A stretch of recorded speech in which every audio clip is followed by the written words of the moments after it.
আর এই মুহূর্তে যেটা সবথেকে বেশি উদ্বেগের জায়গা সেটা হচ্ছে উপত্যকা, কাশ্মীর উপত্যকা, জম্মু কাশ্মীর। আপনারা জানেন যে একাধিক জায়গা জম্মু কাশ্মীরের কমপ্লিট ব্ল্যাকআউট করে দেওয়া হয়েছে। সরাসরি সন্দীপ সরকার আমাদের সঙ্গে রয়েছেন এবং সেখানে এখনো পর্যন্ত সেই কমপ্লিট ব্ল্যাকআউট চলছে। সার্বিক কি পরিস্থিতি, কতটা উত্তেজনাপ্রবণ সেখানকার এলাকা হয়ে রয়েছে, পুরোটা সন্দীপের কাছে জানার চেষ্টা করব। সন্দীপ। সুপ্রজিৎ, এই মুহূর্তে শ্রীনগর শহরে স্থিতাবস্থা ফিরে এসেছে। শ্রীনগর শহরে তুমি দেখতে পাবে যে আমার পিছনে স্ট্রিট লাইট জ্বলতে শুরু করে দিয়েছে, যদিও আমরা এখনো পর্যন্ত যেটা দেখতে পেয়েছি যে এই স্ট্রিট লাইট ফিরে আসার আগে, অর্থাৎ ইলেকট্রিসিটি রেস্টোর হওয়ার আগে, এই দুটি বড় বড় আলোর ঝলকানি আমরা দেখতে পাই। একটি একদম সরাসরি যেদিকে উড়ি রয়েছে সেই উড়ির দিকের আকাশে আমরা দেখতে পাই যে একটা ব্যাপক বিদ্যুৎ ঝলকানির মতো, এবং তারপরে তার থেকে কিছুটা দূরে বারামুলার দিকে আমরা দেখতে পাই যে আরও একটি বড়সড় বিদ্যুতের মতো ঝলকানি, যদিও কোনো শব্দ পাওয়া যায়নি। বহু দূর থেকে এই আলোর ঝলকানি ভেসে এসেছে, যেটা স্বাভাবিকভাবেই এখনও পর্যন্ত খবর রয়েছে যে উড়িতে এখনও পর্যন্ত ব্যাপক শেলিং হচ্ছে ভারতীয় সেনার সঙ্গে। পাকিস্তানের এই মুহূর্তে কিন্তু ভীষণ রকমের লড়াই চলছে সেখানে একদিকে আর্টিলারি গান ফায়ার করা হচ্ছে পাকিস্তানের তরফে, এবং দুর্গম পার্বত্য উপত্যকার কোথাও অ্যাডভান্টেজের পজিশনে রয়েছে ভারতীয় সেনাবাহিনী, কোথাও ভৌগোলিক অবস্থানগত দিক থেকে অ্যাডভান্টেজের জায়গায় রয়েছে পাকিস্তান সেনা। এরকমটাই জিওগ্রাফিক্যাল কন্ডিশন এই উড়ি সেক্টরের, ফলে সেরকম একটা জায়গায় দাঁড়িয়ে সেখানে কিন্তু ব্যাপক লড়াই চলছে। এখনও 1 ঘন্টা ধরে টানা গোলাবর্ষণের আওয়াজ পাওয়া যাচ্ছে, সেরকমটাই স্থানীয় সূত্রে আমরা জানতে পারছি।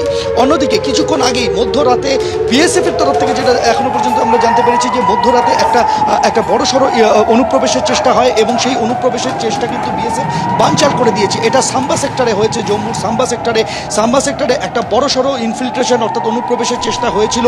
অর্থাৎ পাকিস্তানি সেনাকে যখন নাস্তানাবুদ করে দিচ্ছে ভারতীয় বাহিনী, ঠিক তখনই ব্যাকডোর দিয়ে সেখানে জঙ্গিদের অনুপ্রবেশের চেষ্টা করানো হয়েছিল, যে চেষ্টা একেবারে বানচাল করে দিয়েছে বিএসএফের তরফ থেকে। যেটা জানানো হয়েছে যে 1-1.5 ঘন্টা আগে ঘটনাটি ঘটেছে, এবং ঘটনাটি ঘটেছে জম্মুর সাম্বা সেক্টরে, যেটা নিয়ন্ত্রণ রেখা রয়েছে ভারত পাকিস্তানের, সেই নিয়ন্ত্রণ রেখা দিয়ে অনুপ্রবেশের চেষ্টা করা হয়েছে পাক অধিকৃত কাশ্মীর দিয়ে, এবং সেই জায়গায় দাঁড়িয়ে সেই চেষ্টা বানচাল হয়েছে। তবে এই মুহূর্তে সবথেকে কনসার্নের জায়গা হচ্ছে উড়িতে এখনও পর্যন্ত কিন্তু যথেষ্ট পরিমাণে লড়াই চলছে, এবং এখনও পর্যন্ত উড়ি সেক্টরের যে সমস্ত ফরওয়ার্ড পোস্টগুলি রয়েছে সেই ফরওয়ার্ড পোস্টগুলি থেকে টানা লাগাতার শেষ 1 ঘন্টায় এখনও পর্যন্ত ব্যাপক বোমাবর্ষণের খবর রয়েছে। শ্রীনগর এখন স্থিতাবস্থা ফিরে এসেছে। শ্রীনগরের বিষয় সবুজ সংকেত আসার পরই কিন্তু বিদ্যুৎ ফিরিয়ে দেওয়া হয়েছে গোটা শহর জুড়ে। তুমি দেখতে পাবে যে গোটা শ্রীনগরের রাস্তা, সেখানে কিন্তু আলো ফিরে এসেছে, যে স্ট্রিট লাইট তা জ্বলছে, বাড়ির যে আলো রয়েছে সেগুলি জ্বলছে, এবং এই শ্রীনগর শহর কিন্তু প্রায় 2 থেকে 2.5 ঘন্টা সময় ঘন অন্ধকারে ডুবেছিল, এবং আমরা সেই অন্ধকারের মধ্যেই দেখেছি যে উড়ির দিক থেকে, একদম উড়ির দিকের অংশ থেকে, এবং উড়ির যে ফরওয়ার্ড পোস্টগুলি রয়েছে সেই দিক থেকেই অনুমান করা যেতে পারে, সেই দিক থেকে সেখানে কিন্তু ব্যাপক বড় আকারের বিদ্যুতের মতো ঝলক আমরা দেখতে পাই।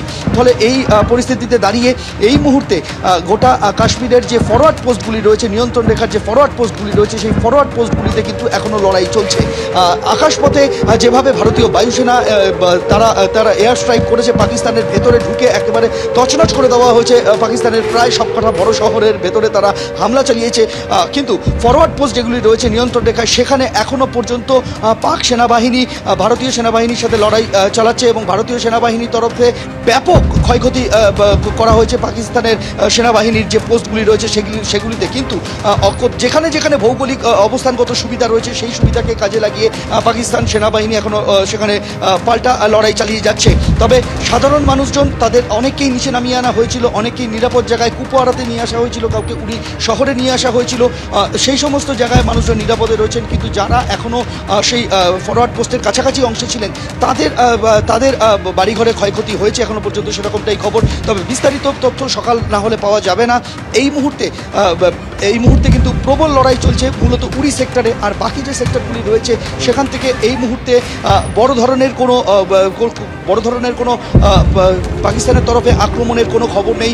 মোটামুটিভাবে অন্যান্য যে সেক্টরগুলি রয়েছে সেখানে কিন্তু পাকিস্তান সেনাবাহিনীকে পর্যায়স্ত করে দিতে পেরেছে ভারত, এবং অনেক জায়গাতেই পাকিস্তানের সেনা পোস্ট ছেড়ে চলে গিয়েছে, সেরকম খবরও এসে পৌঁছাচ্ছে। একেবারে সেরকম খবর এসে পৌঁছচ্ছে। সন্দীপ, তুমি আমাদের সঙ্গে থাকো, তার কারণ এই খবর যেটা বলছিল যে পাকিস্তানের সেনা তারা পোস্ট ছেড়ে চলে গিয়েছে, এইটা এবার বালুচিস্তানে দেখা যাচ্ছে এই মুহূর্তের বড় খবর, 1/3 পাকিস্তানের হাতছাড়া হয়েছে বলে সূত্রের খবর, যার দখল বিএলএ নিয়েছে বলে দাবি করা হচ্ছে তাদের তরফে। ফলে বালুচিস্তানের একাংশ পাকিস্তানের হাতছাড়া হয়েছে, এইটা বিএলএর তরফে দাবি করা হচ্ছে। সূত্রের এটাও খবর, এই বালুচিস্তানের এই অংশ পাক সেনা তারা ছেড়ে সেখান থেকে পালিয়ে গিয়েছেন। সেনার ক্যাম্প ছেড়ে পাকিস্তানের যারা সেনাকর্মীরা রয়েছেন তারা সেই সেনা ক্যাম্প ছেড়ে পালিয়ে গিয়েছেন বলে জানা যাচ্ছে। বালুচিস্তানের কেচ, মাস্তাং, কাচ্চির 6টি জায়গায় পাক সেনার উপর হামলা চালানো হয়েছে। পাকিস্তানের যে আফগানিস্তান ইরান সীমান্ত তার একাধিক জায়গায় এই মুহূর্তে বিদ্রোহীদের দখলে। আমি আরেকবার আপনাদের বলবো, বিএলএ অর্থাৎ বালোচ লিবারেশন আর্মি, আজকে সকাল থেকে যে ছবি আপনাদের দেখিয়েছিলাম যে পাকিস্তানের সেনা কনভয় আইডি দিয়ে উড়িয়ে দিয়েছিল বিএলএ, যাতে 14 জন সেনা জওয়ানের পাক সেনার মৃত্যু হয়েছিল।